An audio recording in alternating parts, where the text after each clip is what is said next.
ரீசெண்டா நடந்த தமிழ்நாடு எலெக்ஷன்ல தமிழ்நாடு பாலிடிக்ஸ் ஹிஸ்டரியிலேயே நடக்காத ஒண்ணு நடந்து முடிஞ்சிருக்கு. அதுதான் 2 வருஷத்துல வந்து ஒரு நபர் கட்சி ஸ்டார்ட் பண்றாரு. 2 வருஷத்துக்கு அப்புறம் வந்து அசெம்பிளி எலெக்ஷன்ல அவர் பங்கேற்கிறாரு, போட்டியிடுறாரு. அதுலயும் அவர் ஜெயிச்சு இப்போ வந்து தமிழ்நாடு சீஃப் மினிஸ்டரா இருக்காரு. தட் இஸ் ஜோசப் விஜய் அவர்கள். இது நம்ம எல்லாருக்கும் தெரிஞ்ச விஷயம். விஜய் அவர்கள் சிஎம்ஆ பதவி எடுத்த உடனே அதிரடி ஆக்ஷன்ல இறங்கினாரு. தட் இஸ் மோர் தென் 700 டாஸ்மார்க்கை வந்து க்ளோஸ் பண்ண வச்சாரு.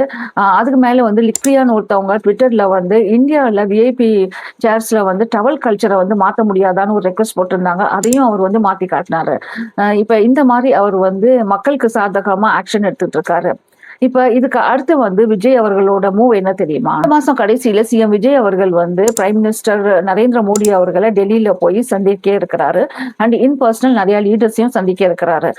இப்ப இது வந்து இந்தியாவில வந்து ஒரு கஸ்டமரியா என்னன்னா, ஒரு ஸ்டேட்ல வந்து நியூ கவர்மெண்ட் ஃபார்ம் ஆகுதுன்னா அந்த ஸ்டேட்டோட சீஃப் மினிஸ்டர் போய் president, prime minister and union மினிஸ்டரை போய் விசிட் பண்ணிட்டு வரணுமா. பிரைம் மினிஸ்டர் நரேந்திர மோடி அவர்கள் மட்டும் இல்லைங்க, அவங்களோட சேர்த்து president Droupadi Murmu, vice president CP Radhakrishnan, இவர்களோட union minister Amit Shah and finance minister Nirmala Sitharaman இவங்களோட எல்லாம் மீட் பண்றதுக்கு ஷெட்யூல் பண்ணிருக்காங்க. இந்த மீட்டிங் வந்து தமிழ்நாடு சீஃப் மினிஸ்டர் மட்டும் போய் மீட் பண்ணலங்க.